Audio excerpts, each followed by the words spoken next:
Bismillahirrahmanirrahim. Assalamualaikum warahmatullahi wabarakatuh. Innal hamdalillah nahmaduhu wa nasta'inuhu wa nastahdihi wa nastaghfiruh wa na'udzu billahi min shururi anfusina wa min sayyiati a'malina. Man yahdihillahu fala mudilla lahu wa man yudlilhu fala hadiya lahu. Asyhadu an la ilaha illallah wahdahu la syarika lahu wa asyhadu anna Muhammadan abduhu wa rasuluh.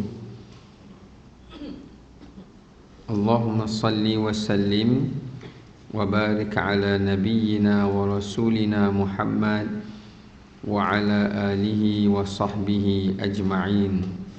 Allahumma inna nas'aluka ilman nafi'a wa rizqan tayyiban halala wa amalan mutaqabbala wa shifaan min kulli da', amma ba'd. Alhamdulillah, kita rafakkan kesyukuran kepada Allah Ta'ala di atas segala rahmat dan kurniaannya. Pada pagi ini kita masih lagi diberikan peluang dan keizinan oleh Allah Subhanahu wa Ta'ala untuk dapat bersama-sama kita menyambung kembali pengajian tafsir Al-Quran menerusi surah An-Nisa. InsyaAllah untuk pagi ini kita akan masuk kepada ayat ke-19 kan? Jadi saya akan baca ayat ke-19 hingga ayat 21. A'udzu billahi minasy syaithanir rajim. Bismillahirrahmanirrahim. Ya ayyuhalladzina amanu la yahillu lakum an tarithun nisaa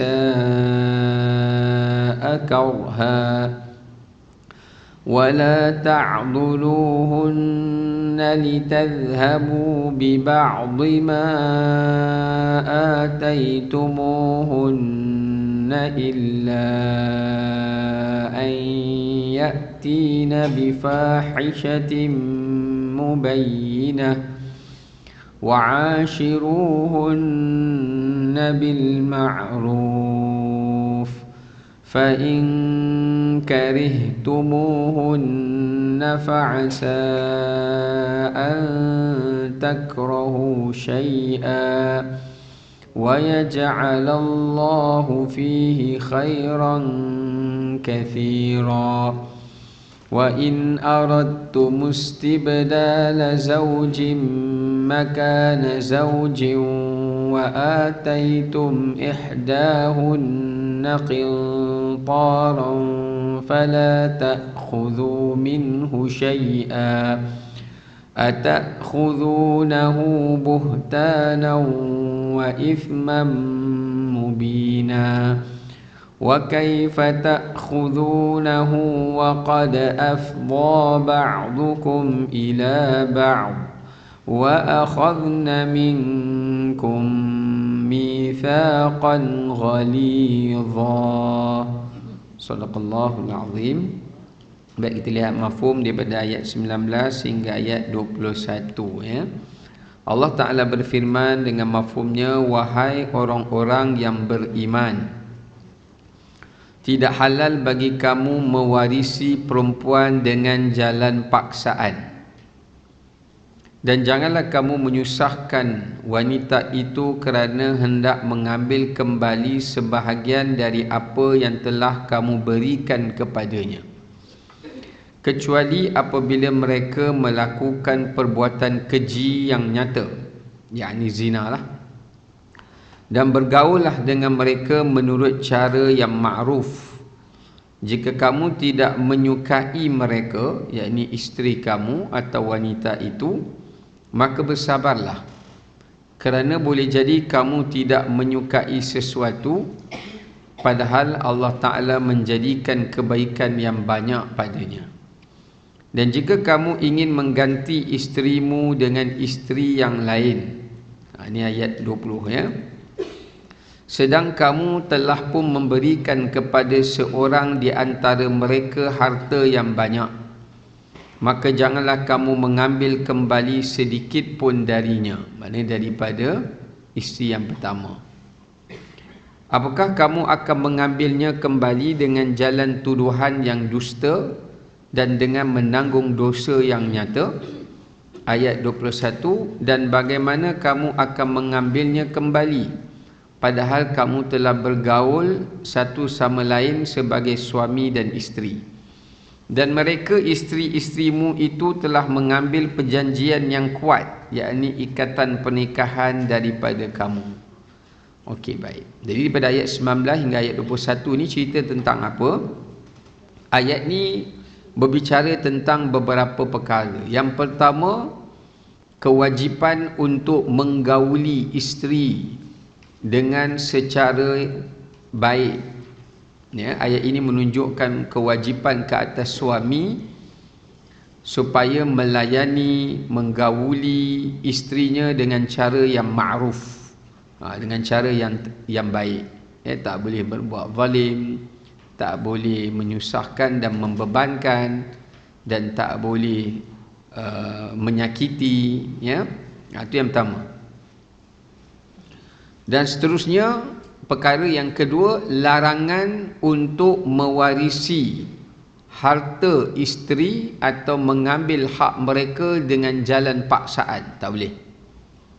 Suami tak ada otoriti hak untuk memaksa isteri keluar duit dia untuk diberikan kepada suami. Tak boleh. Awak duit kan banyak kan, buatlah wasiat bagi kat saya. Walaupun isinya lebih kaya daripada suaminya, misalan lah, ya, misalan. Kemudian yang ketiga, larangan juga untuk menghalangi isteri menikahi yang lain. Tak boleh suami bila dia dah cerai isteri dia, dia letak syarat isteri dia tak boleh kahwin lain. Dia boleh. Awak tak boleh kahwin lain. Ini sebahagian kita sebut istilah orang kita, iaitu apa kita panggil? Gila talak. Gila talak. Dia dah talak dah, tapi dia masih menganggap isteri tu isteri dia. Walhal bukanlah. Ya. Dan yang terakhir, perkara yang keempat, dalam banyak hukum, dalam bab ni kita akan bincang lah. Larangan untuk mengambil semula mahar yang telah diserahkan kepada isteri. Dia tak boleh minta balik lah, ya? Dia tak boleh minta pulang balik. Tak boleh. Okey, itu tentang 4 perkara, ya. Okay, sebelum kita nak lanjut kepada perbincangan kita berkenaan dengan ayat-ayat ini, kita nak tengok terlebih dahulu sebab nuzul atau sebab turun ayat yang kita baca. Saya sebut pelan-pelan sebab lidah ada ulcer, sakit sikit. Kurang minum air. Tu sekejap. Okey, sebab turun ayat ke-19. Al-Imamul Bukhari dan Imam Abu Daud dan Nasai meriwayatkan daripada Abdullah ibnu Abbas radhiyallahu anhuma. Ni ada sebab turun, ya. Kalau kita nak faham ayat ni, kita tengok sebab turun ayat ni. Kenapa ayat ni Allah melarang suami memaksa isteri? Di mana Nabi SAW bersabda, kanu idza mata ar-rajulu kana awliya'uhu ahaqqa bi imratih. Dahulu di zaman jahiliah, jika ada seorang lelaki meninggal dunia, maka para wali lelaki tersebut lebih berhak terhadap isteri lelaki itu. Maksudnya kalau anak dia meninggal, keluarga si suami ini, ya, akan mendapat harta yang lebih berhak daripada isteri itu. Isteri itu tak dapat apalah. Yang dapat semua keluarga suami. Itu zaman jahiliah, ya. Ataupun lebih berhak terhadap isteri itu, maknanya lebih berhak untuk mengahwini ke, ya, atau mengambil harta pusaka. Yang kedua, insya'a ba'duhum tazawwajaha wa insya'u zawwajuha. Contohnya, mereka ada hak bukan sekadar ke atas harta jika ada di antara keluarga suami, adik dia ke, abang dia ke, sepupu dia ke, nak kahwin dengan bekas, macam mana kata? Payahlah nak sebut. Nak kahwin dengan perempuan tu lah, yang kematian suami tu. Mereka ada hak. Maknanya isteri tu tak boleh kahwin kecuali dengan keluarga suami dia. Bahasa mudah dia begitulah, ya. Ataupun mereka ada hak untuk menikahkan dia dengan orang yang mereka nak. Nak kahwin dengan orang luar boleh, tapi kami yang tentukan siapa. Kontrol habislah tu. Kontrol, ya. Ataupun saya terjemahkan terus, ataupun jika mereka kendaki, mereka tak membenarkan dia kahwin. Tak boleh kahwin dengan siapa pun tak boleh. Duduklah macam tu, ya. Dan mereka mendakwa mereka lebih berhak berbanding ahli keluarga wanita itu sendiri. Maka oleh kerana itu Allah menurunkan ayat 19. Ya. Baik, itu satu keadaan. Riwayat yang lain pula menyebutkan ketika Abu Qais Al-Aslat meninggal dunia. Ini salah seorang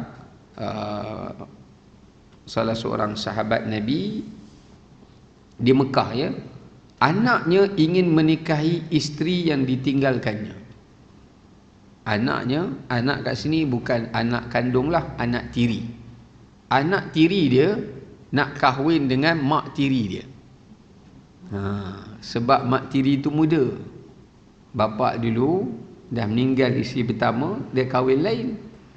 Anak tu dah isteri yang pertama, dah berusia. Bapa meninggal, dia kata cantik mak tiri ni, nak kahwin dengan mak tiri dia.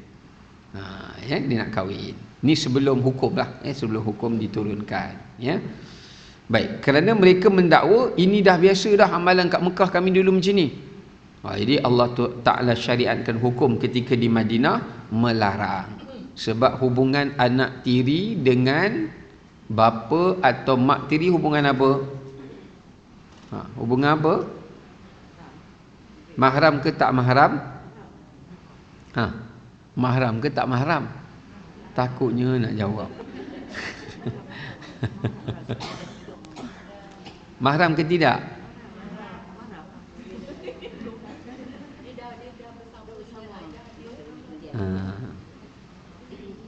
Okey, kalau mahram kekal ke tak kekal? Kan mahram ada dua kan, mahram yang kekal, mahram yang tidak kekal. Tak kekal pula. Okey. Hubungan mereka mahram yang kekal. Kekal, ya. Sebab tu dalam surah An-Nisa nanti kita akan tengok Allah Ta'ala sebut wala tankihu ma nakaha abaukum. Janganlah kamu mengahwini isteri bapa-bapa kamu, melainkan apa yang telah berlaku di zaman jahiliah. Jadi bila hukum ni turun, mereka dah pernah kahwin, cerai. Adapun zuriat yang dah lahir itu dibiarkan. Terpaksalah. Zaman jahiliah dah lepas kan, tak perlu tanggung dalam dosa tu. Sama juga macam dulu ada orang jumpa saya, dia kata, Ustaz, saya ni dulu kan banyak anak-anak orang Cina yang dibela oleh orang Melayu. Banyak kan, dulu kan zaman Jepun bunuh orang Cina semua kan. Jadi banyaklah dia serah anak dia tu suruh keluarga Melayu jaga.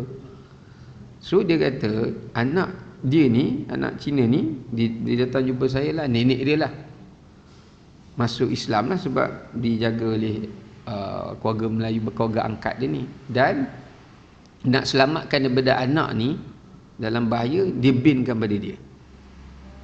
Dia tukar bin tu nama bin dia. So masa dia kahwin, bapa angkat dia ni lah yang nikahkan dia. Dari segi hukum sah tak kahwin tu? Tak sah lah. Mana boleh bapa angkat yang jadi wali? Nak suruh bapak dia tak Islam pun tak boleh jadi wali. Dia kena wali hakim. Tapi zaman tu tak tahulah hukum. Sebab zaman dulu kan pendedahan hukum ni tak banyak sangat.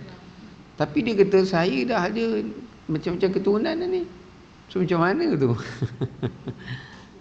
Benda dah lepas, tak apalah, biarlah dia lepas. Kita tak boleh ubah lah pun. Kan? Macam mana kita nak ubah pula? Pasal dia dah kahwin sama dia lah, dah berzuriat lah. Jadi Allah ampunkanlah kalau kejahilan, tak ada hukum yang sampai pada dia, tak ada ulama yang menerangkan pada dia, itu dimaafkanlah. Ya. Tapi kena taubatlah.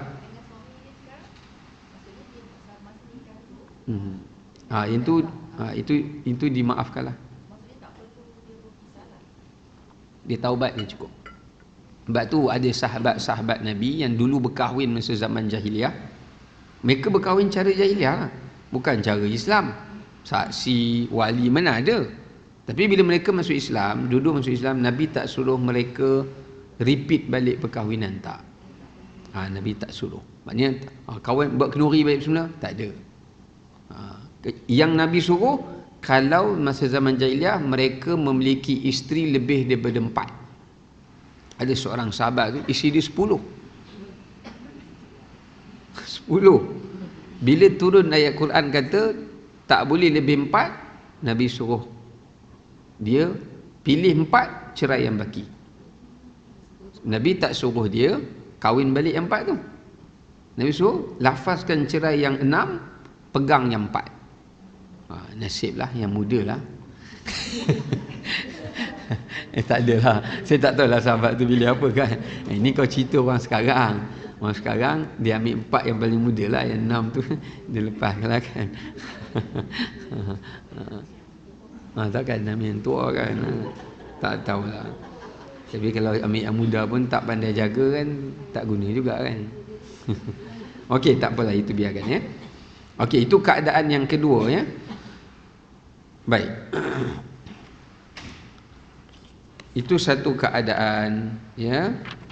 Saya bacakan sikit lagi disebut sini. Para ulama tafsir mengatakan bahawa penduduk Madinah pada zaman jahiliah, pada permulaan awal Islam, jika ada seorang lelaki meninggal dunia dengan meninggalkan isteri, maka putera laki-lakinya dan isteri yang lain atau kerabat asabahnya, yakni kerabat sebelah bapanya, ayah dia meninggal tu, akan datang lalu menutupkan pakaiannya kepada si isteri, yakni si janda yang kematian suami itu.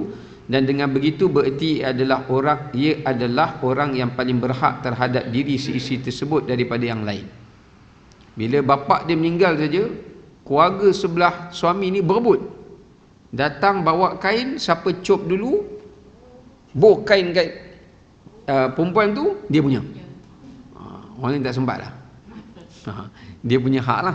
Ni zaman jahiliah masa di Madinah. Sebab Madinah pun ada zaman jahiliah dia, Mekah pun ada zaman jahiliah dia. Senanglah main copnya tu. Ya. Baik. Jika mahu, maka ia menikahinya tanpa memberikan mahar. Bila dia cop tu terus jadi isteri je tanpa dia bagi mahar satu pun. Senang banyaknya tu. Kecuali mahar yang dahulu pernah diberikan oleh bapa. Maknanya dia kata mahar kamu ni yang bapa saya dah bayar tu. Maknanya apa kat sini? Maknanya zaman jahiliah di Madinah, wanita itu juga menjadi harta pusaka. Tu poin dia.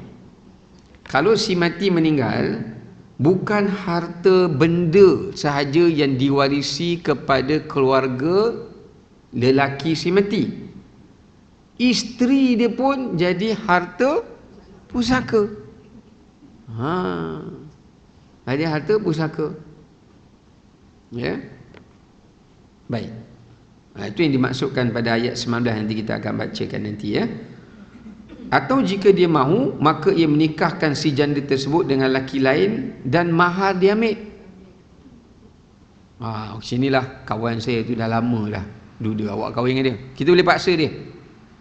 Mahar dia yang tu laki baru tu bayar, dia ambil. Sebab itu dikira harta pusaka dia. Hak si mati. Hak si mati, ya. tanpa menyerahkan sedikit pun kepada si janda itu, atau jika dia mahu, dia akan menyusahkannya, dia menyusahkan isteri itu atau mak dia lah, mak tiri dia, dan menghalangnya untuk menikah, agar si janda tersebut memberikan tebusan dengan menyerahkan harta warisan yang ia dapatkan dari suaminya. Dia kata, kalau kamu nak lepas daripada kami juga boleh, mana bahagian harta yang kamu waris daripada suami kamu dulu yang meninggal, atau daripada keluarga kamu, bayar kat kami. Kalau kami setuju bayaran, kamu lepas. Kesian perempuan dulu kan, kena zalim. Sebab itulah Islam datang, bawa surah An-Nisa, lepas tu merdekakan wanita daripada menjadi hamba. Okey, atau biarkan si janda itu tak berkahwin sampai dia meninggal dunia, lalu mereka mengambil hartanya. Tu ya. Ketika Qais bin Aslat Al-Ansari radhiyallahu an meninggal dunia dengan meninggalkan seorang isterinya bernama Kubaisyah bin Ma'an Al-Ansariyah, lalu putera Qais dari isteri yang lain bernama Hisin datang menutupkan pakaian kepada Kubaisyah bin Ma'an. Lalu Hisin mewarisi pernikahan Kubaisyah, namun kemudian ia tinggalkan dan ia terlantarkan, tidak ia dekati, tidak ia beri nafkah. Maksudnya dia cop, kahwin, lepas tu dia biar je, sakit biar sampailah tak diberi nafkah apa pun. Hal ini ia lakukan dengan tujuan agar Kubaisyah memberikan tebusan kepada hartanya kepada Hisin, anak tiri dia. Lalu Kubaisyah mengadukan hal ini kepada Nabi SAW. Lalu baginda bersabda, duduklah kamu di rumah suami kamu yang meninggal itu sampailah Allah Ta'ala menurunkan wahyu menyelesaikan masalah kamu. Maknanya menurunkan hukum berkenaan dengan bab ini. Okey? Baik. Okey, sekarang ni kita nak balik semula pada ayat yang ke-19. Okey, pada ayat ke-19 ini pertama kita lihat ya. Allah sebut wahai orang-orang yang beriman. Di sini menunjukkan kepada kita bila Allah membuat seruan keimanan, pasti ada perintah yang wajib atau larangan yang haram yang menyusulnya. Kerana orang yang tidak ada iman tidak mungkin dapat melaksanakan perintah ini. So Allah Ta'ala menyatakan kalau siapa yang melanggari perintah ini, maknanya tidak ada iman dalam diri dia. Kerana perbuatan orang kafir saja yang menghalalkan perbuatan seperti ini. Ataupun ada iman tetapi imannya sangat nipis. Maknanya bukan orang mukmin tapi orang muslim. Dan ia dikategorikan sebagai dosa yang besar. Okey, apa perkara pertama larangan kat sini? Pertama, tidak halal bagi kamu wahai orang beriman mewarisi isteri, mewarisi wanita itu. Dekat sini ada dua bentuk larangan. Yang pertama, larangan untuk mewarisi, mengambil harta pusaka yang diperolehi oleh isteri yang kematian suami. Itu yang pertama. Di sini apa yang Islam nak jaga, pengajaran dia, menjaga hak harta isteri. Kat sini memberi maksud pengajaran dia, Islam mengangkat dan memelihara kehormatan harta isteri. Sama ada harta isteri itu ia miliki dengan kudrat dia, atau dengan hasil kerja dia, dengan titik peluh dia, atau dia warisi daripada pemberian suami dia, atau dia warisi daripada ahli keluarganya, atau dia warisi daripada suami yang kematian darinya. Tak kiralah apa sumber dia dapat duit tu, dia menang apa ke, cabutan metuah yang halal ke, orang pergi sedekah kat dia ke, Islam memelihara hak harta para isteri. Ya, tak boleh. Sebab tu dalam ayat Al-Quran yang lain Allah Ta'ala sebut walin nisa'i nasibun mimmaktasab, dan bagi isteri itu adalah harta pendapatannya, tak boleh kamu mengambil daripadanya. Dekat sini menunjukkan tak boleh bagi suami atau keluarga suami atau sesiapa pun menghalangi atau memaksa untuk isteri itu menggunakan hartanya. Tak boleh. Tak boleh, ya. Okey. Cuma saya nak tanya satu soalan. Kalau isteri itu kerja, suami ada hak tak paksa isteri guna duit hasil kerjanya tolong suami? Oh, laju jawab. Tadi bukan main lambat lagi.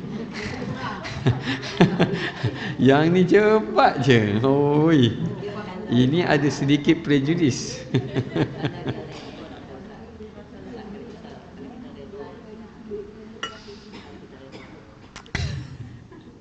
Aduh, macam mana? Boleh tak boleh? Tak boleh. Sepakat lah.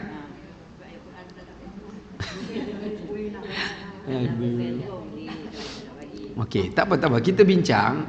Kita tenang-tenang walaupun dewan ni sejuk, kan? Okey. Yang pertama sekali,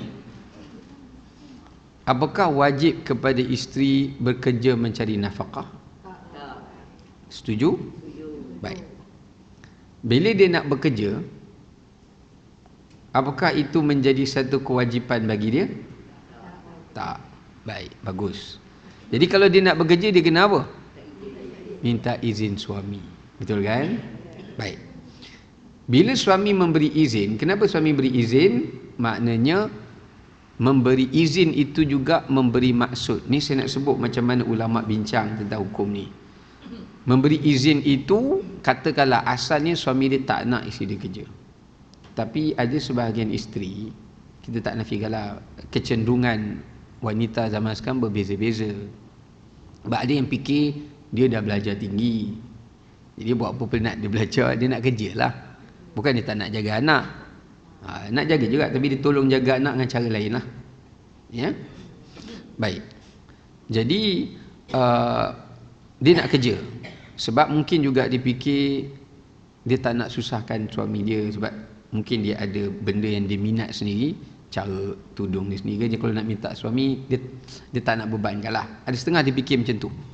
Jadi bila suami bagi izin, bererti suami akan kehilangan beberapa haknya yang isteri itu tak dapat tunaikan ketika dia berada di rumah kerana dia bekerja. Cuba faham dengan betul apa maksud saya nak sampaikan. Jadi bila ketika itu, bila dia dah tak dapat hak yang sepatutnya dia dapat, kerana isteri dia bekerja, kan, nak balik rumah makan lunch, tak ada lah, lunch pakai Grab je lah, pasal suami isteri dia kerja, kan. Jadi dalam bab ini ada dua pandangan fuqaha. Pandangan pertama kata, kalau suami itu memberi izin kerana permintaan isterinya yang minta bekerja, dan menyebabkan dengan keizinan itu hak suami itu gugur, maka suami ada hak untuk sedikit bahagian daripada gaji isterinya. Tapi bukan semua. Kena faham, ya? Bukan semua.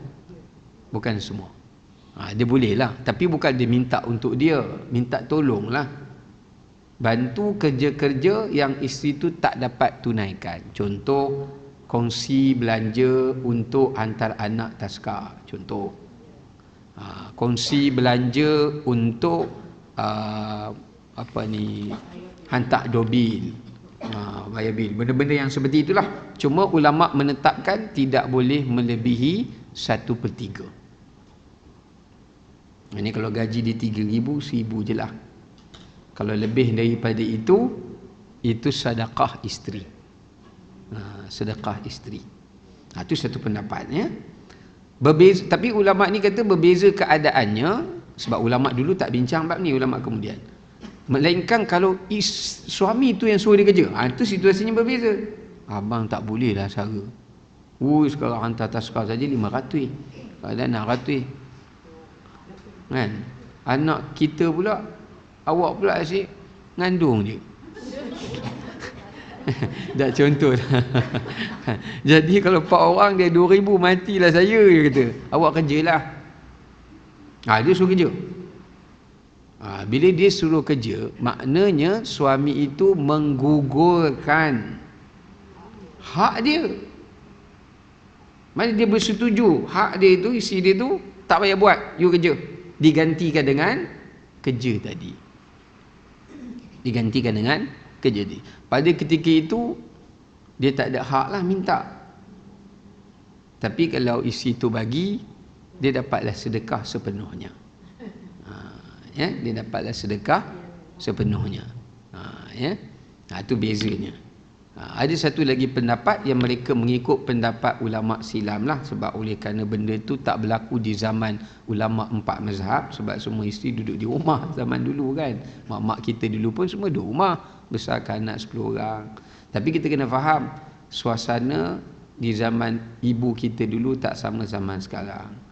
Keperluan dia pun dah berbeza kan. Walaupun dulu besar 10 orang, makannya simple pun, anak pun dah tak cerewet. Anak sekarang dia tengok iklan KFC, dia tengok iklan ni, semua dia nak. Kita tak bagi sekarang, lain pula jadinya kan. So keadaan hukum, belanja, kos semua dah berbeza ya. Jadi sebab tu hukum pula juga perlu beza. Jadi bagi saya lah, pendapat yang kedua ni lebih bertepatan dengan keadaan zaman. Kalau yang dulu memang dia tak bagi langsung lah, ambil bahagian isteri tu, memang dia tak bagi. Sebab dia kata hukum asal isteri tak kena buat pun benda tu. Sama ada suami izin ke, isteri minta ke, isteri tak minta ke, tak boleh ya. So jelas ya. So yang pandangan cepat-cepat jawab tadi tu kurang tepat lah.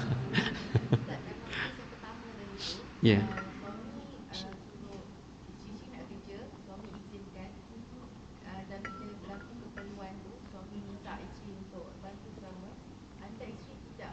Bagi. Ya. Dosa lah. Itu dosa lah kat atas dia. Tapi mestilah minta tolong tu bahagian yang berkaitan dengan tanggungjawab dia lah. Tak boleh lah tolong bayar kereta air, tu tak boleh lah kan. Tolong beli baju air, tu tak boleh lah.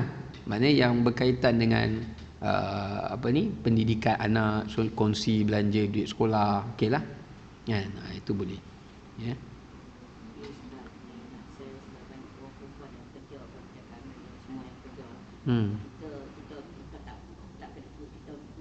Tak kena kut. Tu bagus yang perempuan ni. Ya. Betul. Biasa yang kena kut ni suami.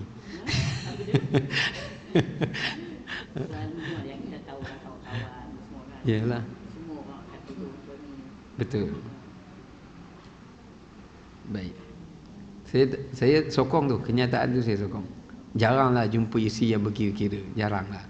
Biasanya so far lah setakat yang saya, pengetahuan yang saya ada, kalau isteri tu bekerja dia akan tolong. Ya. Tak pernah lah dia berkira tu, especially berkaitan dengan anak-anak dia lagilah ya. Dia kadang tak kira pun, lebih daripada itu pun dia bagi. Betul. Itu salah satu sifat wanita yang bagus ya. Baik. Okey, itu satu keadaan kita nak kena faham. Pertama, Islam mengangkat martabat hak harta si isteri. Tak boleh. Contoh kalau kita bagi mahar kat dia, kita nak paksa dia guna duit mahar tu bagi kita balik, tak boleh. Tu hak dia. Melainkan dengan izinnya. Tak boleh memaksanya. Ya. Sama juga bukan suami dia saja. Mak ayah dia ke nak paksa dia guna, menantu bagi banyak mahal, bagilah belanja abah sikit, tak boleh paksa. Kecuali diizin lah. Maksudnya kalau dia redha, boleh. Mana-mana harta yang isteri terpaksa keluar atas paksaan, suaminya ke, mak ayahnya ke, itu menjadi hutang. Hutang ke atas suami. Kalau isteri itu tak halal, dia boleh ambil bahagian itu daripada pusaka suaminya dulu. Kalau suami mati, bayar dulu hutang tu. Nafkah yang tak bagi tu, bayar dulu. Lepas tu lebih tu baru faraid. Kecuali isinya halalkan. Dia pun tengok harta pun tak banyak, sekarang bagi anak dia tak dapat pula, dia kesian. Halal je lah. Halal je. Ya. Baik.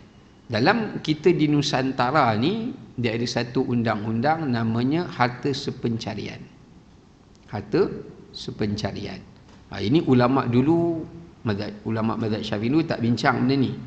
Syekh Daud Fatani yang bincang. Kenapa benda ni dibincang? Sebenarnya benda ni tak ada dalam hukum syarak. Tapi apakah ulama mengada-adakannya? Tidak ya, tapi kita kena faham dalam bab muamalat atau bab munakahat, dia bukan bab ibadat. Maknanya dia boleh diperluaskan jika ada maslahat. Kenapa di Asia ni ulama Nusantara dia tetapkan harta sepencarian? Kerana mereka lihat banyak kes di Asia. Ulama Arab mungkin dia tak pastilah dia buat research tu atau tidak. Bila isteri ni ditinggalkan, mereka tergantung. Jadi mereka, sebab dulu banyak suri rumah kan, kalau suami meninggal, diorang tak dapat apa, diorang tak ada harta untuk survive. Kalau diorang dapat daripada pusaka pun, benda tu tak cukup lah. Sebab bahagian isi kan kita dah bincang sebelum ni 1/8, jadi tak banyak lah kan. 1/8, 1/4 tak banyak lah berbanding anak-anak dia. Sedangkan dia nak kena besarkan anak dia. Maka sebab itu mereka berijtihad mengatakan ada harta sepencarian. Ya. Jadi maknanya sejak kahwin tu, harta yang suami milik sebelum kahwin dia tak boleh tuntut. Tapi sejak berkahwin, apa yang dia bantu khidmat suami dia sehingga suami dia boleh berjaya, separuh daripada itu dia punya. Separuh daripada itu harta dia. Maknanya kalau suami itu meninggal, dia boleh tuntut harta sepencarian itu. Separuh dia boleh tuntut. Ya. Lepas tolak separuh, baki tu faraid. Dapat lagi. Wah, kaya lah. Kaya lah. Ya. Tapi kalau berlaku alamak, dia nak lalu. Saya parking itu takut tak lepas. Lepas dia. Kalau berlaku penceraian, kalau berlaku, boleh tak lepas? Kalau tak lepas nak kena alihkan. Tak lepas kan? Tak lepas.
Okey, baik, kita sambung balik ya. Mana tadi saya cerita? Lupa dah. Atas pencarian ya. Maka itu diberikan pada suami. Kecuali kalau berlaku penceraian lah. Kalau penceraian dia tak dapat lah. Ya. Kalau penceraian dia tak dapat. Kalau suami itu ceraikan dia kerana sebab-sebab kesalahan daripada isteri itu, dia tak berhak untuk tuntut lah. Kalau bercerai tak boleh tuntut. Tak. Kecuali kalau penceraian itu disebabkan suami. Dia tengok sebab lah. Kalau isteri itu nusyus ke, lalu diceraikan, tak dapat. Kalau cerai itu disebabkan suami lah. Maknanya suami itu pukul dia ke suami ni, dan mahkamah sabit memang kesalahan di pihak suami, dia berhaklah tuntut. Dia tengok kes lah. Okey. Itu yang pertama ya. Yang kedua, ayat ini juga menunjukkan larangan untuk mewarisi diri wanita itu. Tadi harta dia. Yang keduanya adalah tubuh badan wanita itu sendiri. Ini menunjukkan kepada kita bahawasanya larangan untuk menjual wanita. Ya. Menjual wanita atau memiliki wanita itu bukan secara syar'i. Dalam Islam, nak milik wanita itu hanya dengan pernikahan. Tanpa pernikahan, tak boleh menyentuh atau memiliki wanita dalam Islam. Dan nak milik dia pun, mesti mahar tu dia yang tentukan. Persetujuan daripada dia. Bukan dipengaruhi oleh sesiapa pun. Tapi bagusnya orang perempuan ni. Bila berkenan kat laki, laki tu cakap lah apa pun dia okey lah. 200 sudah lah, okey lah. Lepas dah kahwin dia menyesal ya. Dia orang perempuan dia yang tu lah. Dia senang ya. Baik. Okey, yang keduanya dilarang untuk memilikinya atau menjualnya. Ini termasuk daripada dosa besar berdasarkan hadis Nabi SAW, yang mana baginda menyatakan ada 3 golongan, aku akan melawannya di hari akhirat di hadapan Allah Ta'ala, dan ia akan dimasukkan ke dalam neraka. Salah seorangnya adalah man ba'a hurran fa'akala thamanahu, orang yang memaksa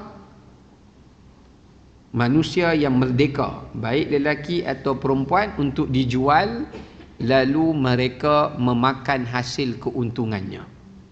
Tak boleh. Macam kes ni jugalah. Dia ambil perempuan tu, kahwin dengan orang lain, dia ambil mahar tu. Oh, sedaplah tu. Ataupun dia kahwin dengan perempuan tu, harta tu milik, serah kat dia. Itu samalah. Termasuklah juga dalam istilah kita yang moden ni, jahiliah moden, dia hutang alung, dia jual anak dia supaya bayar hutang. Samalah tu. Sebab bapa dia tak milik anak dia. Dia milik tu dari segi bukan pemilikan jasad. Dia milik anak dia dari segi pemilikan dari sudut mendidik, hubungan nasab. Bukannya dia milik sampai anak tu jadi harta dia, boleh dijual anak dia, kehormatan anak dia, itu tak boleh. Ya, atau jual isteri je, itu tidak boleh. So samalah dari istilah moden. Atau orang ambil mana-mana perempuan, kan setengah businessman yang haram lah, ambil pilih, lepas tu jadikan walayazubillah sebagai wanita pelacur ke, JRO ke, apa-apalah, tak kisahlah. Lepas tu dia dapat keuntungan daripada itu.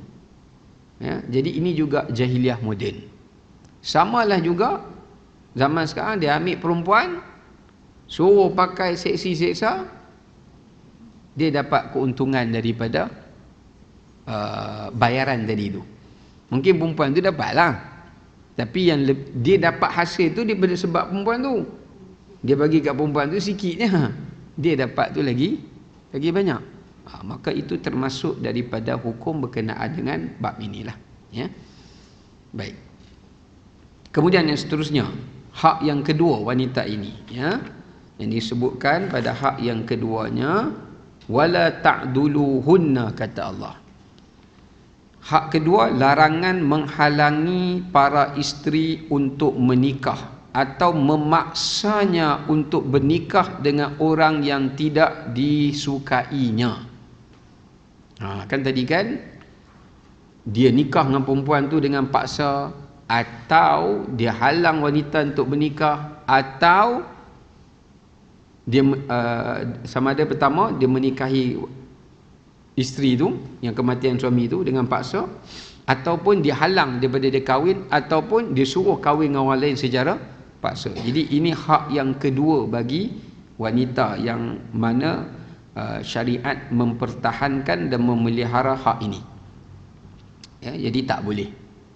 Ya, tidak boleh kepada sesiapa pun untuk menghalangi wanita untuk berkahwin jika dia hendak berkahwin, ataupun tak boleh juga dia memaksa dia untuk berkahwin, ataupun tidak boleh juga untuk dia mengahwinkan dengan orang yang dia tidak sukai. Tiga keadaannya tak boleh. Tapi ulama bincang, bolehkah si bapa memaksa anak perempuannya kahwin bukan dengan pilihan anak perempuannya? Boleh tak boleh? Lambat sikit nampak. Bila tang perempuan dia pun lambat. Bila tang lelaki dia laju je. Tu saya kata prejudis tu. Ya betul. Boleh pula. Boleh paksa? Boleh ke tak boleh? Mana boleh paksa kan? Okey, dalam bab ni ada perbahasan lah. Dalam mazhab Syafi'i mengatakan bapa ada autoriti untuk memaksa sebab dia wali mujbir, wali yang besar lah.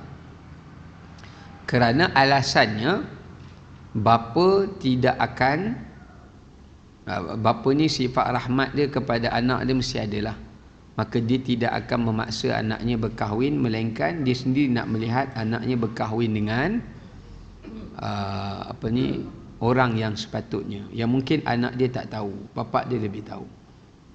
Cuma bab ini pun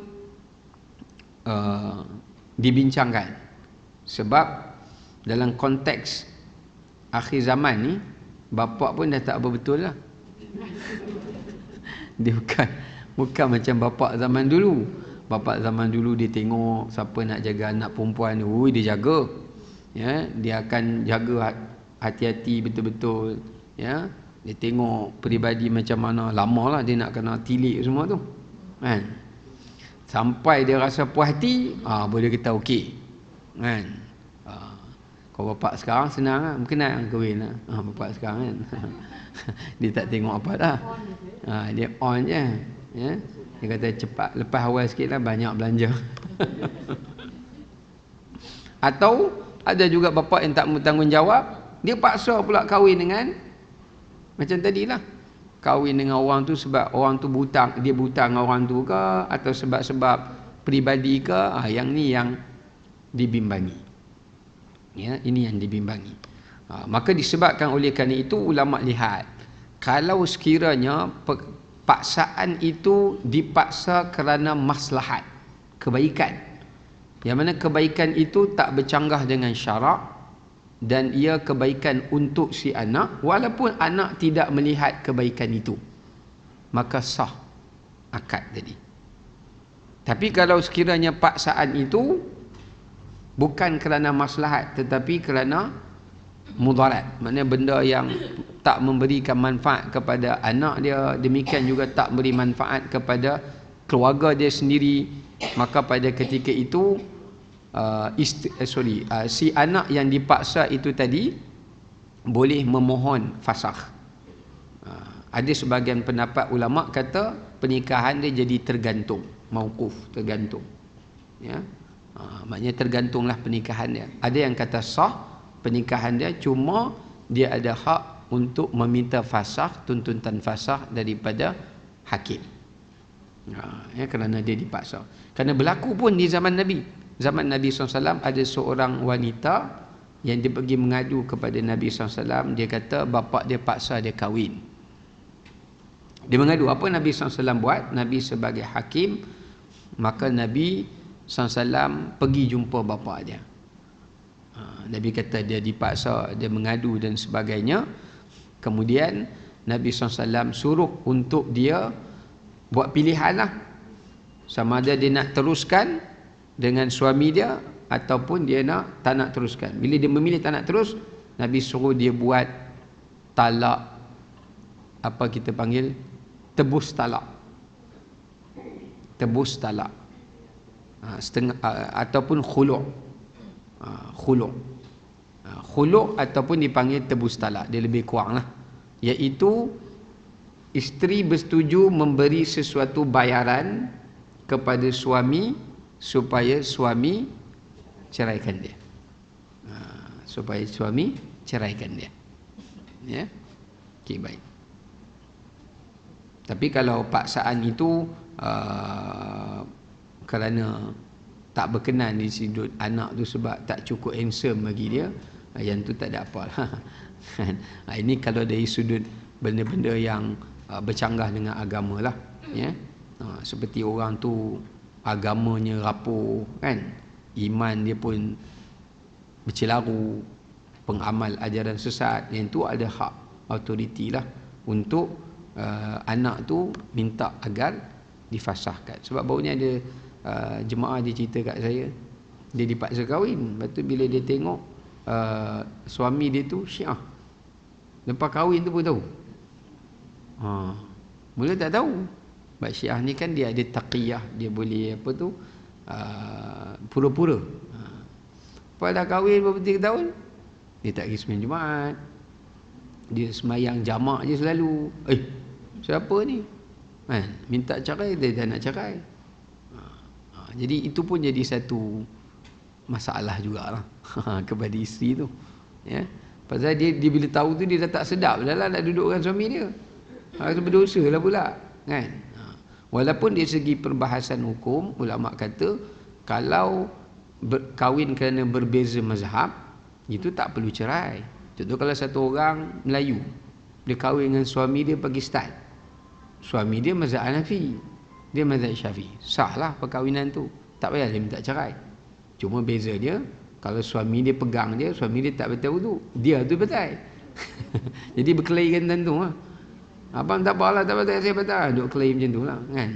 Itu tak mensyaratkan supaya bercerai lah. Tapi kalau menyebabkan perbezaan tu membabitkan akidah, kepercayaan, seperti dia benci sahabat, dia kata Quran you baca ni bukan Quran asli, kalau dah sampai tahap macam tu, yang tu kena fasakh lah. Jadi masalahnya dia nak buat tuntutan fasakh, dia tak cukup bukti. Sebab bila suami dia pergi mahkamah, suami dia angkat sumpah tak mengaku, takkan nak pergi hantar CCTV pula. Susah lah. Jadi sebab tu kadang-kadang prosedur kita ni pun bukan senang lah nak cerai ni. Lepas tu kadang-kadang ada setengah tu dia macam give up, malah naik turun, biar apilah, redha je lah. Kan? Jadi sebab birokrasi syarat dia tu bukan senang lah, ya? Bukan senang. Okey.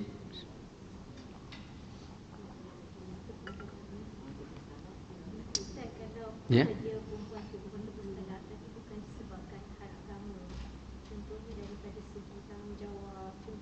Boleh? Boleh. Memang ada pun di zaman Nabi SAW ada seorang wanita, dia tak suka kat suami dia. Nabi kata, suami kamu si fulan bin fulan, dia ni orang bagus, soleh, kenapa kamu tak suka kat dia? Dia kata adalah benda peribadi, dia kata. Yang dia tak apa suka suami dia lah, tapi tak ceritalah. Benda peribadi lah kan. Dia tak suka dengan sikap suami dia. Kemudian Nabi kata kalau kamu tak suka, kamu bagi. Kamu ada harta apa? Dia kata saya ada sekebun tanah, dia kata. Ada kebun, tanah kebun. Kamu minta lah. Kalau suami kamu setuju, dia lafazkanlah cerai. Lepas tu suami dia setuju, dia ceraikan lah. Dia dapat kebun tu. Ya. Jadi boleh. Macam tu pun boleh. Jadi isi kena kumpul duit lah.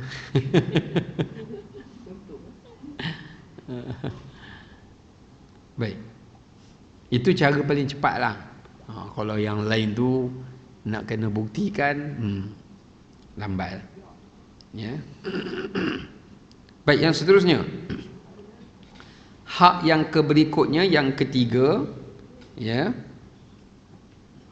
Larangan untuk mengambil apa yang telah diberikan kepada si isteri. Maksud dekat sini larangan mengambil mahar. Tadi kita dah sebut tentang kehormatan harta yang Islam pertahankan bagi golongan wanita, termasuklah juga dekat sini dikhususkan pada bab mahar. Ya, mahar ataupun nafkah. Maknanya dekat sini menunjukkan pada kita pengajarannya kewajipan kepada suami untuk menafkahi isterinya dan juga memberikan mahar kepadanya. Sebab perkahwinan ni mahar boleh secara ansuran dan boleh secara hutang. Boleh. Cuma kat Malaysia tak pernah buat lah. Orang Arab, saya pernah tengok kawan saya kahwin, Arab mahar ni mahal. nak kahwin, masa dekat kawan saya kat Qatar dulu, dia orang Arab lah, masa belajar sekali. Dia kahwin, mas kahwin dia, duit kita 200,000 mahar dia. 200,000 je gitu. Kalau convert 200,000. So dia katalah 200,000 ansuran.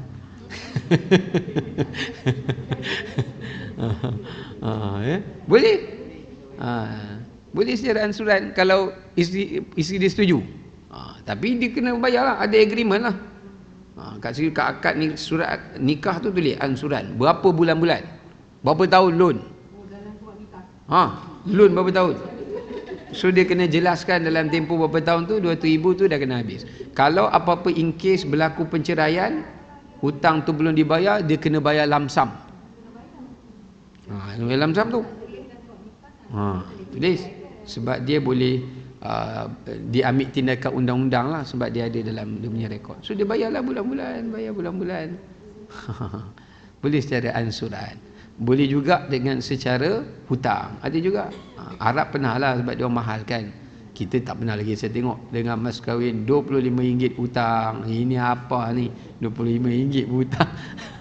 Dah lah RM25. Ya.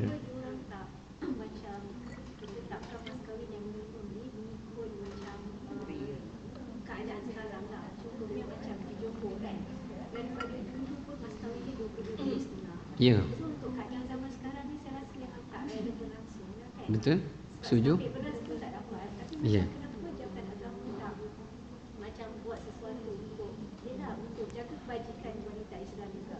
Betul?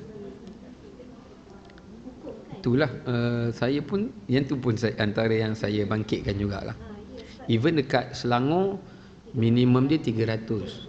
Tapi di banyak negeri-negeri yang lain, di Pahang, setengah negeri, dia sebenarnya kadar minima tu dia mengambil kira dari sudut per kapita penggajian, pendapatan majoriti penduduk di negeri itu.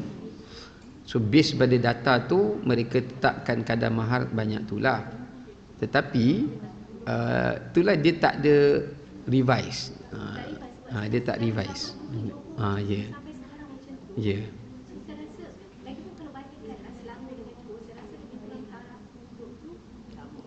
Betul. Tapi itu pun jauh beza. So macam tak ada orang yang tengok benda penting ni lah. Betul. Benda ni sepatutnya antara benda yang kena dibangkitkan lah. Betul. Di atas dasar maslahat, benda tu dibolehkan. Ya, sebab tu zaman Umar bin Khattab pun, masa wanita zaman Umar, mereka naikkan mahar yang mahal, yang tinggi. Jadi Sayyidina Umar tak setuju. Sayyidina Umar bagi khutbah, Sayyidina Umar kritik. Dia tegurlah, kenapa orang perempuan ni dia naik mahal tinggi-tinggi. Kemudian datang seorang wanita, dia dah kahwin pun, dia dah tua dah pun, tapi dia nak bela hak wanita lah. Dia kata, wahai Umar, tidakkah kau membaca ayat Quran? Nanti kita akan masuk ayat tu. Allah kata, wa ataitum ihdahunna qintaran. Sekurang-kurangnya kamu bagilah kepada wanita tu satu qintar. Qintar ni satu bekas yang dipenuhi dengan emas, maknanya berkilo-kilo lah emas. Kan? Maknanya Allah sendiri menggunakan bahasa qintar. Maknanya bolehlah bagi banyak. Jadi Umar bila dengar macam tu, Umar pun minta maaf lah. Dia tarik balik larangan dia tu. Maknanya Umar benarkan. Walaupun kita tak nafikan, ada hadis yang mana baginda kata sebaik-baik wanita itu yang memudahkan mas kahwinnya, ya.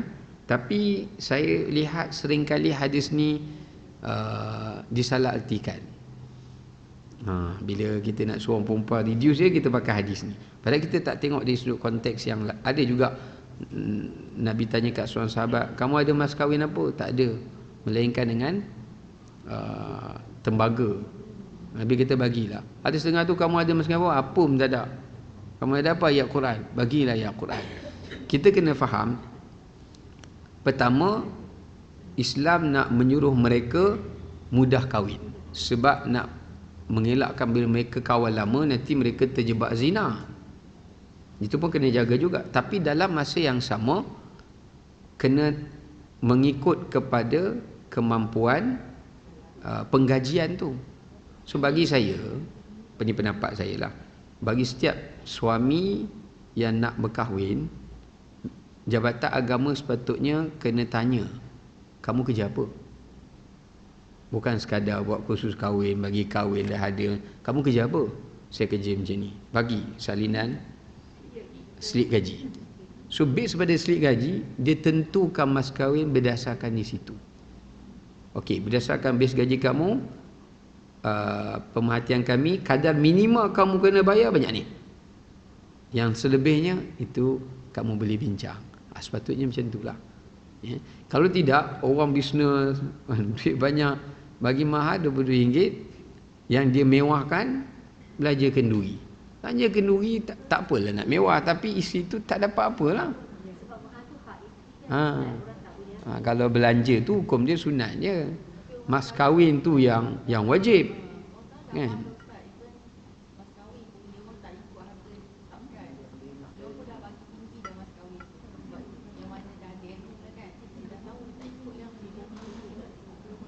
Tapi ada setengah yang ambil kesempatan kan tu.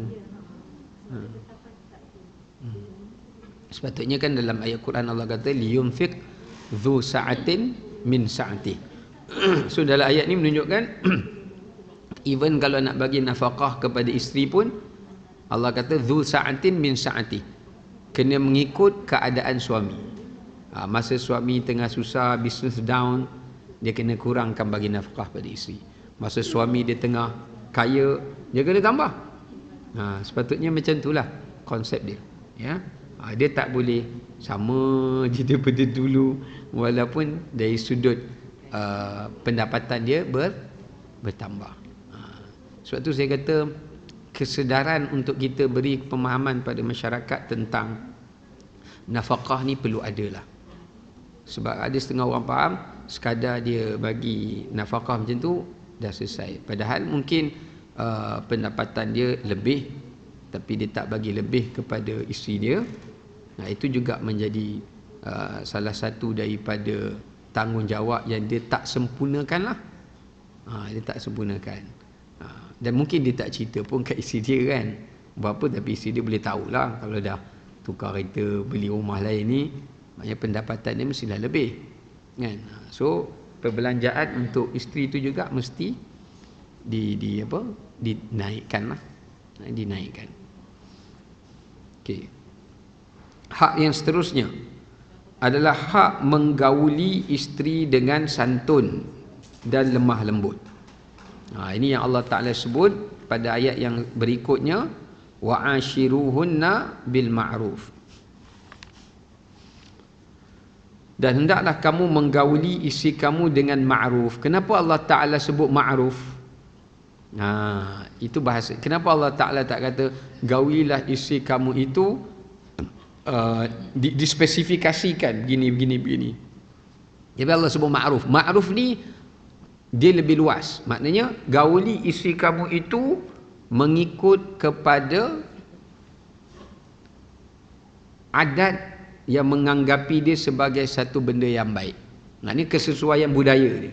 Cara orang Melayu melayani mungkin tak sama cara orang Arab. Sebab tu disebut perkataan ma'ruf tu adalah dengan maksud yang kebaikan yang bergantung kepada latar belakang orang itu, keperluan zaman yang berbeza. Sebab tu Allah guna perkataan ma'ruf. Jadi kalau zaman yang berbeza, kita tak bolehlah layan isteri macam zaman dulu. Contohnya macam orang zaman dulu, nenek-nenek kita kan, kalau suami cakap apa, isteri kena ikut je. Tak boleh cakap apa, diam. Buat saja. Itu sistem dulu. Kita tak boleh kata sistem dulu macam tu salah. Sebab orang dulu dia dapat menerima benda tu. Tapi zaman sekarang mungkin tidak. Ya? Zaman sekarang itu dah dianggap sebagai tidak makruf. Itu bukan cara yang baik. Kan? Bukan cara yang baik. Sebab tu saya ada kenal lah satu hamba Allah ni. Dia duduk kat sini juga. Dia ceritalah sebab dia disuruh macam tu. Dia dipaksa buat macam tu, tapi dia tak boleh nak buat macam tu. Ya. Maknanya melayani suami tu macam sang raja. Contoh, dia tak boleh makan sampai suami dia kena ada baru dia boleh makan. Orang dulu kan macam tu. Dia punya lapar lah. Padahal suami dia dah lepak makan kat luar. Punyalah kawan ni tunggu. Zaman dulu suami tak lepak kat luar pula.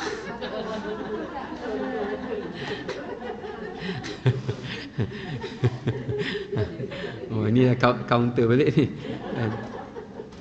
So bila dia dah balik, abang makan, saya tunggu abang kan. Kalau kita makan dulu kan dia marah. Lepas tu dia tunggu dia balik, rupanya dia kata dah makan pula. Barulah makan kawan tu. Contohlah kan.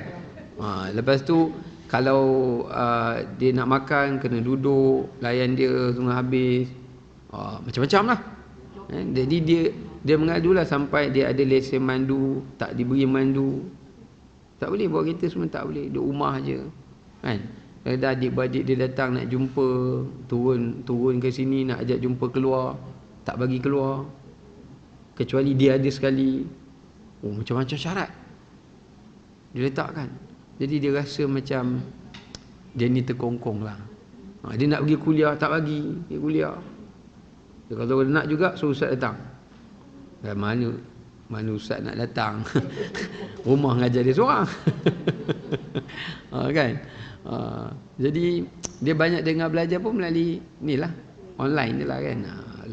Adalah rezeki online tu. Sejak PKP tu dia kemar ada, ataupun melalui media sosial ke apa kan.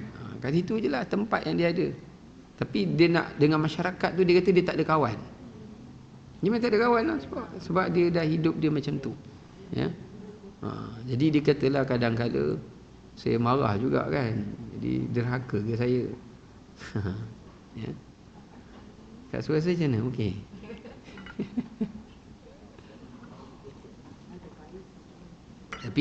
Tapi di segi nafkah suami dia baguslah. Tak ada masalah tu. Contoh dia nak pergi beli barang kat Maidin ke apa kan, kat mana-mana pasar raya, tak boleh. Dia suruh pekerja dia yang pergi beli. Dah kawan tu pun nak sosial jugalah kan, keluar tengok sikit tengok muka orang macam mana. Jadi tak boleh duk tengok muka anak je. Kawan tu pun bebal lah juga kan. Tapi itulah, tak ada pilihan. Itulah dia kena terima lah. Ya? Bila dia kata masa mula-mula tu dia depress lah. Dia stres, banyak dia makan ubat, stres, menangis seorang-seorang. Tapi kesian lah. Tapi dah lama tu okey lah. Tapi saya respect lah dia. Dia boleh sabar tu saya hormat lah. Sebab dulu saya pernah ngajar anak ngaji, dia ngadu kat saya lah kan. Dia ngadu. Ya. Ha? Dia nak cari syurga, dia kena lah. Sudah.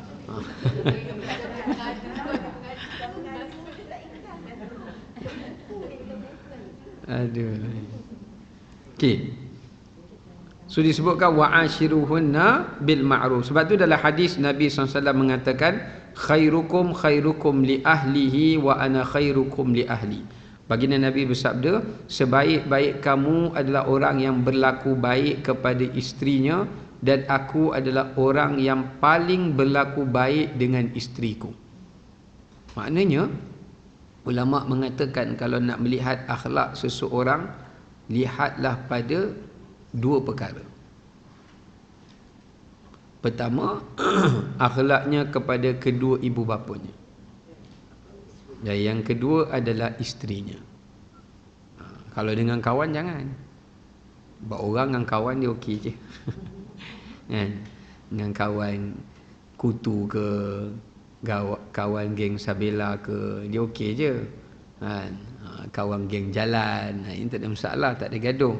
Tapi kalau nak tengok dengan ibu ayah dia ataupun dengan isteri dia.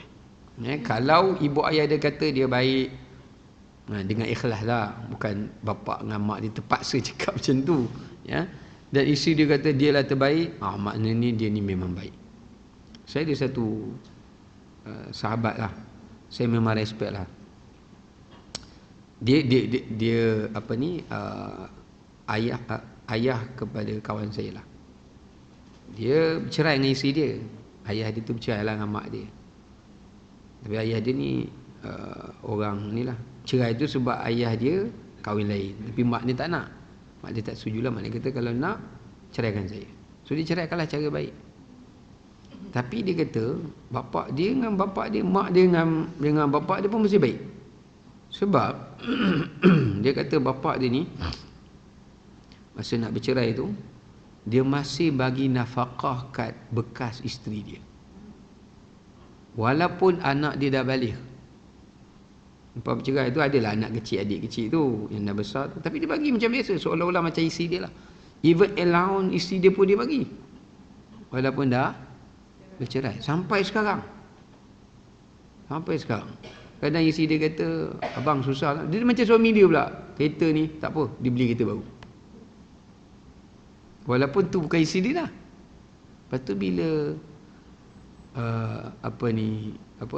isteri dia tanya kenapa abang buat macam ni lagi kan. Isteri dia macam jadi macam sebersalah lah, macam nak balik lah. Dia kata kenapa abang buat macam ni. Dia kata sebab saya tak boleh balas jasa awak jaga anak saya.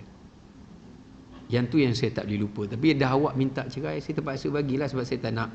Kalau saya simpan awak juga, awak marah-marah kan, awak jadi stres. Jadi saya tak nak lah. Tapi sekarang isteri dia tu sendiri kata kahwin balik lah. Dia minta kahwin balik. Dia pun dah boleh macam, dah boleh terima lah walaupun ada madu. Lepas tu saya kata, bila saya fikir balik macam ni, oh maknanya orang perempuan ni sebenarnya dia boleh je terima, tapi dia nak tengok orang kata, seluruh tu satulah. Satu lagi dia nak tengok macam mana suami tu appreciate dia, hormat dia lah. Padahal diorang dah berpisah belas tahun lah tu. Dah lama pisah kan. Pisah dah lama lah, tapi isi dia nak pergi jalan kan, dia sponsor. Awak nak jalan dengan anak-anak, pergi dengan isi tu dia belikan tiket. Patutnya tak wajib dah lah, bukan isi dia kan, anak dia iyalah. Itu pun anak dia dah besar, dah kerja dah pun dia bagi kan. Sampai isi dia pun dah tak nak kahwin dengan lelaki lain. Dia kahwin lagi orang tak pasal ustaz.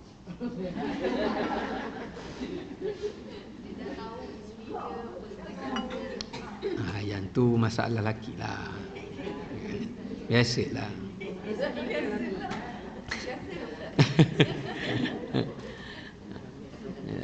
Tapi sekurang-kurangnya dia hormatlah isi dia tu kan. Maknanya kalau dia nak hantar anak dia belajar, kadang dia masih tanya isi bekas isi dia, bagi minta pendapat kan. Lepas tu dia katalah, awak tak ada ke lelaki awak nak kahwin lain kan. Dia tanya isi dia, kalau awak nak kahwin lain, saya boleh, orang kata apa-apa keperluan saya boleh tolong, dia cakap. So bila isi dia tengok dia macam tu, isi dia macam fikir balik lah 2-3 kali lah kan. Okay. Jadi menggauli isi itu dengan baik ya, seperti mana yang ditunjukkan gambarannya oleh baginda Nabi sallallahu alaihi wasallam. Okey. Baik. Kenapa disebutkan demikian? Kerana orang-orang jahiliyah mereka tidak berlaku baik kepada isteri mereka. Mereka tidak melayani isteri mereka itu dengan baik. Cuma para isteri pun tak bolehlah, kalau dia nak mengharapkan suami dia buat baik kat dia pun samalah juga. Kenalah membalas kebaikan. Sebab tu Allah guna perkataan asyara. Asyara ni maknanya saling berbuat baik antara satu dengan yang lain. Okey. Kemudian kita lihat di hujung ayat 19. Ayat 19 ialah kita sempat hari ni ya. Yang terakhir dekat situ haknya disebutkan. Ini disebutkan, Allah Ta'ala sebut, kalau ada satu perkara, ini adalah hak untuk bersabar ya, tuntutan untuk bersabar dengan sikap dan perangai pasangan selagi mana ia tidak membawa kepada dosa dan kezaliman. Ini pengajaran terakhir ayat 19. Sebab tu Allah kata fa in karihtumuhunna, jika kamu tak suka pada perangai isteri atau suami kamu kerana sebab-sebab benda-benda yang kecil lah, lambat ke bersiap lama ke, kan, terlalu teliti ke, kita tak apa nak sukalah, kan. Adalah benda-benda few thing kecil-kecil tu, kan. Maka Allah suruh kita sabar. Jangan dibesarkan benda macam tu. Kerana dalam sebuah hadis Nabi SAW, baginda bersabda, la yafriku mu'minun mu'minatan in kariha minha khuluqan radhiya minha akhar. Sebab Allah katakan dalam Quran, suami isteri ni seperti pakaian. Yang ni menutup keaiban yang ni pula menutup keaiban yang satu lagi. Sebab itulah hadis tadi Nabi kata, janganlah seseorang suami mukmin membenci isterinya, atau demikian sebaliknya. Kerana Allah ciptakan, kalau ada perangai yang dia tak suka dalam satu benda pada isterinya, pasti ada lain yang dia suka. Itu kita tak boleh nafi. Contoh, dia tak suka isteri dia ada certain perangai tu, tapi dia janganlah duk tengok yang tu je. Sebab Allah kata banyak lagi benda lain yang ada kebaikan akhlak isteri dia yang dia suka. Tapi biasalah kerja syaitan ni dia akan nampak benda yang dia tak suka je lah. Yang dia suka tu dia tak appreciate lah, dia diam. Sebab tu Nabi ajar kita, itu hikmah dia tu. Maknanya kalau kita tak suka dalam bab tu, anggaplah itu bahagian ujian yang Allah jadikan pada pasangan kita tu untuk kita. Itu ujian dia. Tapi dengan syarat selama mana dia tidak membawa kepada dosa ataupun tidak membawa kepada kezaliman.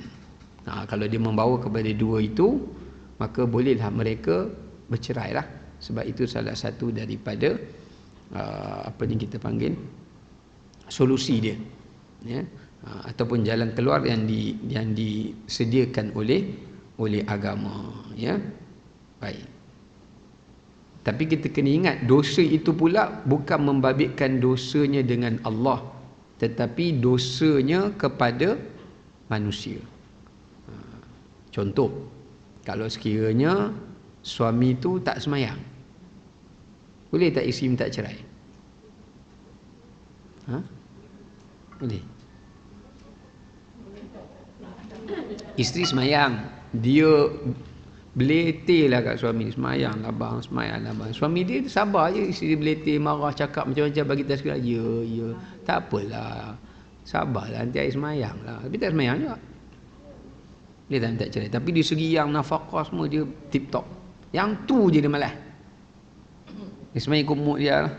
Hari dia tak uzur, dia semayang. Dia pun macam tu juga. Hari dia uzur, dia tak semayang. Baik. Yang ni pun ulama bincang lah. Apakah, sebab dalam hadis ni Nabi sebut umum, Nabi tak kata apa yang dibenci tu. Sebab tu dia jadi perbahasan para ulama. Ada ulama kata, kalau benda tu berkaitan dengan dosanya dengan Tuhan, yang mana dia dah balik, dia kena tanggung sendiri, dan kita pun dah nasihat, dia tak buat, itu antara dia dengan Allah. Kita tak boleh nak paksa dia, tak boleh nak minta cerai kat dia. Sebab itu jangan, tak boleh. Kecuali kalau dosa tu membabitkan kepada orang lain. Contoh, dia paksa anak dia pula tak semayang, yang tu boleh. Ampun, jangan semayang lah, abah tak ada geng. Yang tu tak boleh lah. Sebab dia menyebabkan anak dia juga macam tu. Tapi kalau dia kata anak semayang, abah tak, abah lain, abah kategori lain dia. Semayang, pi jadi imam mak kamu. Dia hantar anak dia jadi imam tarawih, pi tahfiz. Dia aja masalah. Dia aja masalah. Dia aja masalah.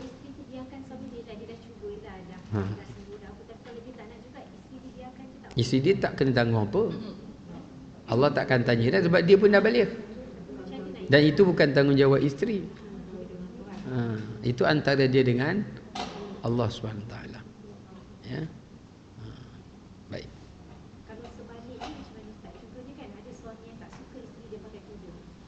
Ada juga. Dia isteri tu nak pakai Tapi isteri tu tak boleh taat lah dalam kategori tu. Tapi kalau akak tanya, isteri tu tak nak pakai tudung. Bukan suami dia yang tak nak, dia tu tak nak.